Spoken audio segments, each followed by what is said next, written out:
he's trained and I'm allowed to. Dogs out now. Look, he's sitting the law. Stop outside my cafe. You didn't even ask. I'm not required. Out now! He thought kicking her out would be just another day at work, but one calm explanation and a service dog would ruin everything he thought he controlled. This isn't about a cafe policy. This isn't even about a dog.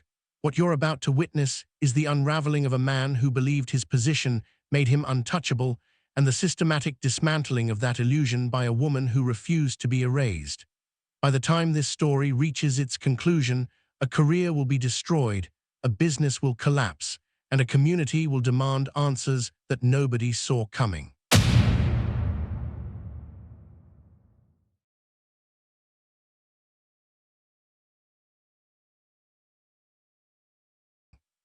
On the morning of September 14, 2024, Angela Morrison walked into Riverside Cafe in Portland with her service dog, a 3-year-old golden retriever named Atlas.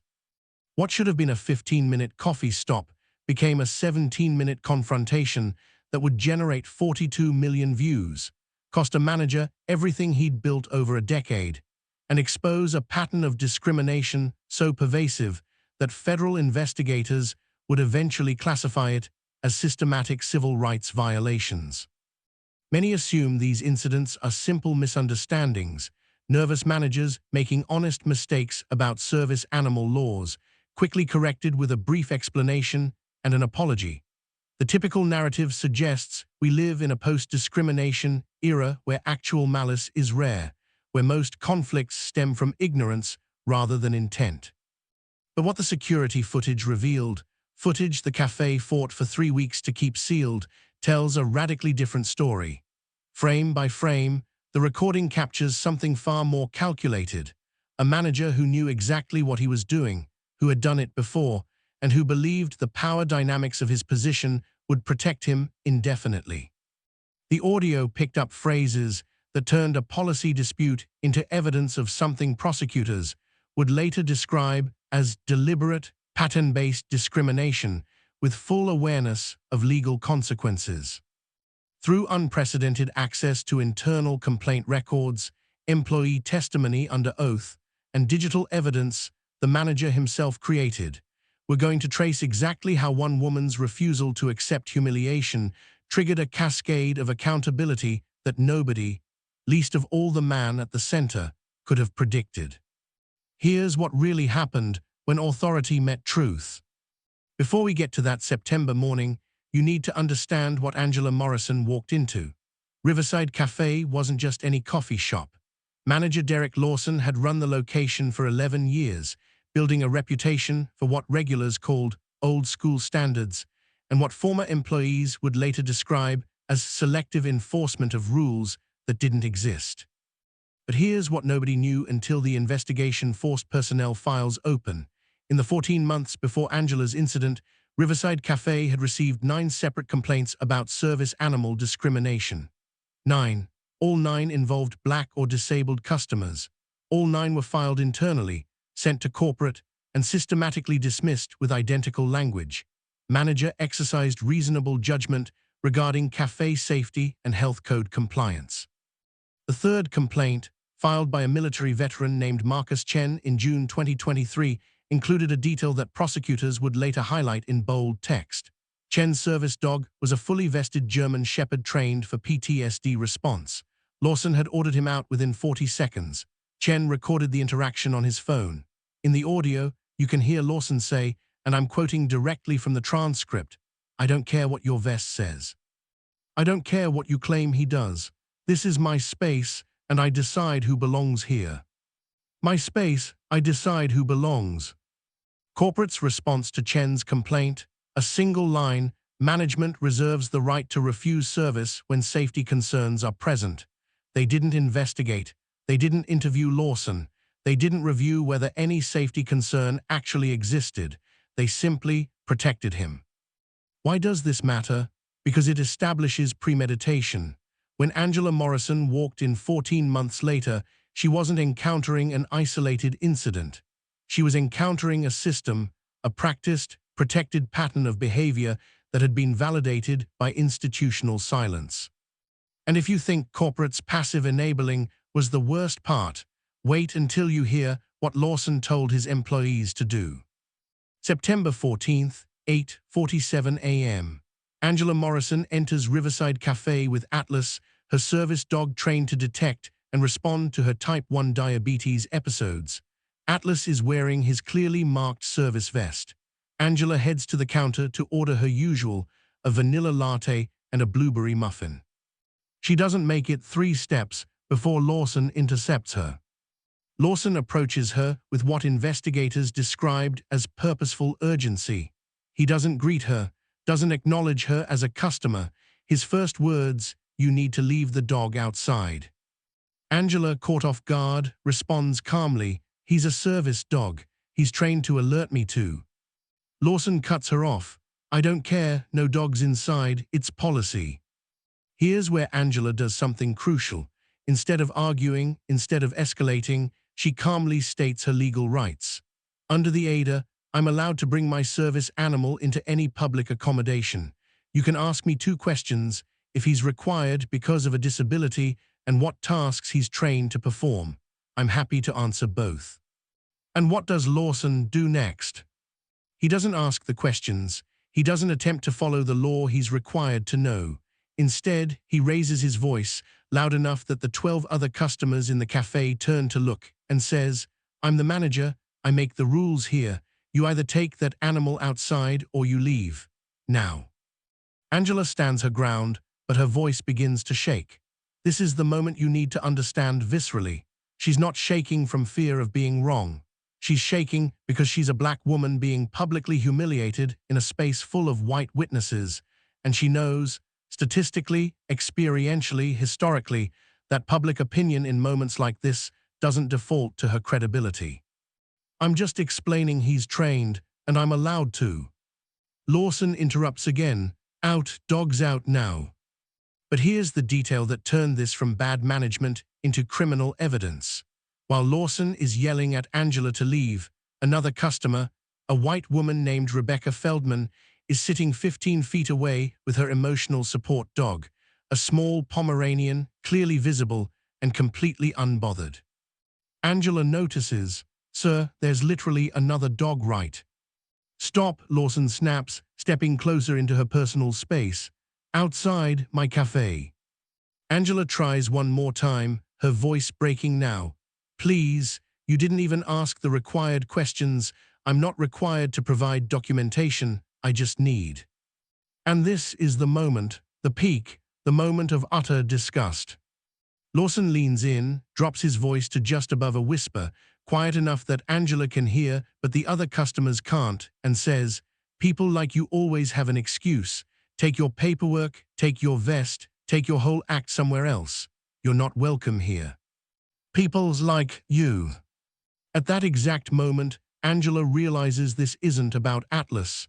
This isn't about policy. This is about her. And then Lawson makes his fatal mistake. He reaches for his phone and calls the police. Here's what Derek Lawson didn't know. Angela Morrison is a civil rights attorney specializing in disability discrimination cases. He also didn't know that Atlas, her service dog, is trained to a level that exceeds federal standards, certified through 3 separate accreditation programs, with documentation so thorough that it includes video evidence of every task he's trained to perform. And he definitely didn't know that Angela, having represented dozens of clients in situations exactly like this, had activated her phone's voice, recording at the moment Lawson raised his voice. Every word, every threat, every deliberate violation of federal law, captured in crystal-clear audio with time-stamps, metadata, and geolocation data that would make it admissible in court. But Angela doesn't reveal this immediately. Instead, she does something strategic. She complies with Lawson's demand and leaves the cafe, Atlas calmly walking beside her. No scene, no shouting match, just quiet, dignified exit. Lawson watches her go, probably feeling a surge of satisfaction. Another problem handled, another boundary enforced, back to business. He has no idea what he's just triggered. Within 90 minutes, Angela has filed a formal complaint with the Oregon Bureau of Labor and Industries. Within 3 hours, she's posted a carefully worded account of the incident on social media, including the audio recording. Within 6 hours, the post has been shared 14,000 times. Within 12 hours, local news outlets are calling Riverside Cafe for comment. And within 18 hours, something else emerges: other victims. Marcus Chen, the military veteran from 15 months earlier, sees Angela's post and responds with his own recording. Then comes Shanice Williams, a disabled college student who was removed from the cafe in January 2024. Then David Park, a blind customer whose guide dog was deemed disruptive. Then 3 more, then 8 more. Each story follows the same template: service animal clearly identified, legal rights clearly stated, Derek Lawson's response invariably hostile, and corporate's response invariably dismissive. The pattern isn't just visible now, it's undeniable. If watching 9 separate victims come forward feels compelling, wait until you hear what Lawson's own employees said when investigators showed up. On September 19th, 5 days after Angela's removal, the Oregon Bureau of Labor and Industries launches a formal investigation. They send investigators to Riverside Cafe unannounced, requesting immediate access to security footage, employee records, and customer complaint logs. Corporate tries to stall. They claim the footage has been archived. They say complaint records are confidential. They suggest scheduling a formal review after our legal team has time to prepare responses. The investigators issue a subpoena. 72 hours later, they have everything. And what they find is extraordinary. First, the security footage doesn't just show Angela's incident. It shows a comprehensive pattern spanning 23 months. The investigators identify 16 separate occasions where Lawson confronted customers with service animals. 14 of those customers were people of color. 0 white customers with service animals were ever approached. Rebecca Feldman, a white woman with the Pomeranian that wasn't even a service dog, had been sitting in that same cafe with that same dog 3 times a week for 7 months. Lawson had never said a word to her. Second, employee testimony destroys any remaining doubt about intent. 4 current employees and 6 former employees give recorded statements. Every single one describes the same thing. Lawson had explicitly instructed staff to keep the cafe's atmosphere upscale by discouraging certain clientele.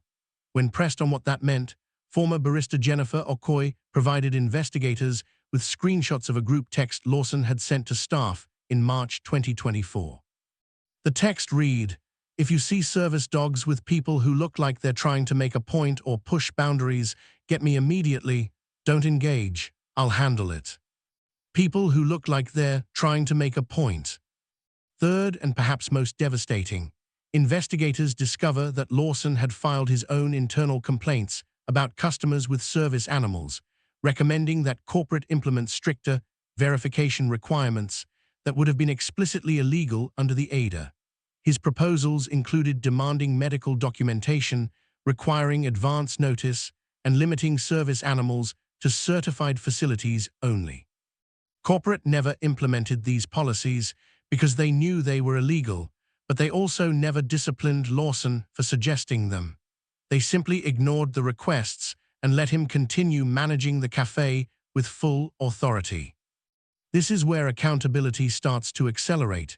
The investigation findings are released publicly on October 3rd. Within 48 hours, 3 things happen. 1. Riverside Cafe's parent company announces Derek Lawson has been suspended pending further review.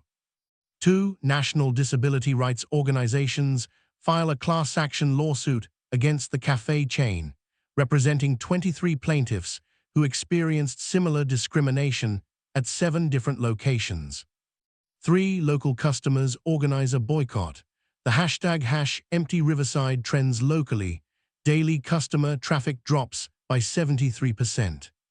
But Lawson isn't done yet, because on October 7th, he makes a decision that transforms his situation from career-ending to legally catastrophic.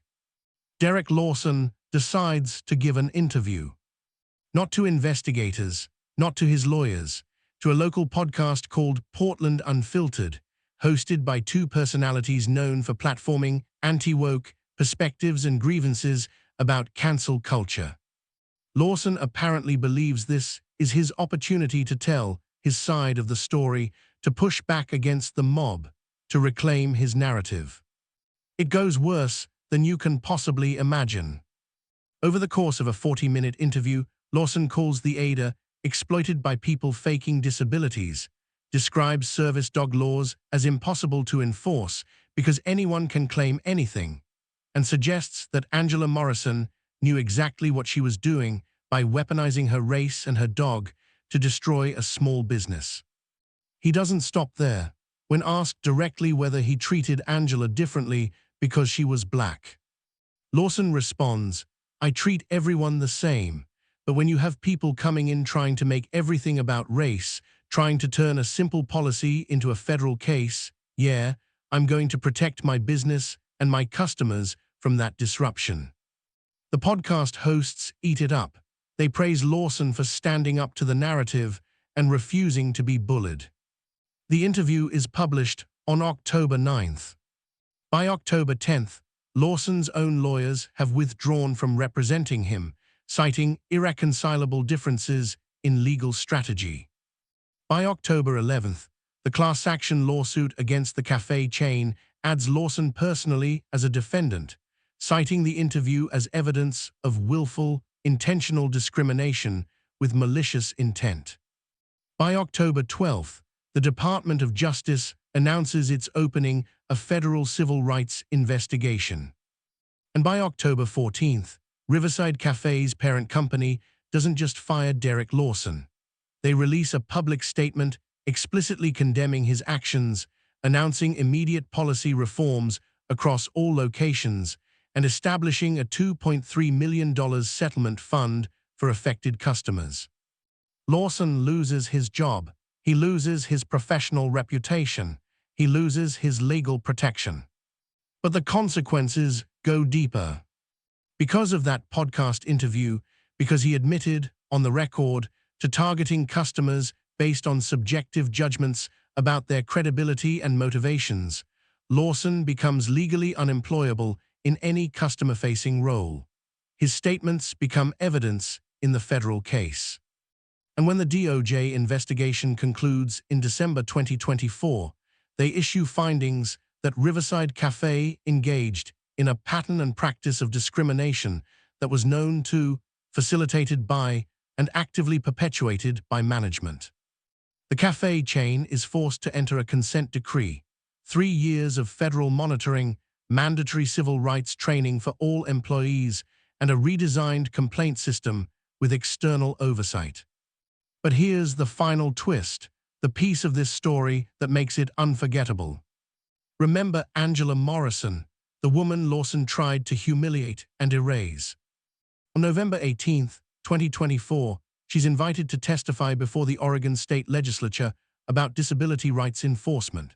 Her testimony, delivered with Atlas sitting calmly beside her, leads directly to the passage of House Bill 2847, the Service Animal Protection Act, which increases penalties for ADA violations, requires anti-discrimination training for all public accommodation managers, and creates a state-level enforcement mechanism with real teeth. The law passes unanimously. It's signed by the governor on December 20th, and it's nicknamed, informally but persistently, Atlas's Law. Derek Lawson tried to kick a woman out of a cafe because he believed his authority made him untouchable. Instead, he became the catalyst for systemic change that will protect thousands of people he never knew existed. From an avoidable confrontation to a federal investigation, from 9 buried complaints to 23 plaintiffs demanding justice, from one manager's unchecked power to a state law that reshapes accountability. This wasn't just about a service dog being denied access. This was about what happens when someone mistakes silence for consent, when institutions choose protection over accountability, and when one person's refusal to accept humiliation exposes a system that was designed to make her disappear. Derek Lawson lost his job, his career, and his credibility. But the real cost wasn't his. It was the cost he tried to impose on Angela Morrison and every person who came before her. The cost of dignity, the cost of belonging, the cost of being seen as fully human in a space that should have been open to everyone. Justice didn't just arrive. It arrived with precedent, with policy, and with a golden retriever named Atlas, who proved that sometimes the quietest resistance creates the loudest change. What's your take on how far accountability should go in cases like this? Share your thoughts in the comments below, and if this story of truth confronting power resonated with you, subscribe for more deep dives into the moments when justice refuses to stay silent.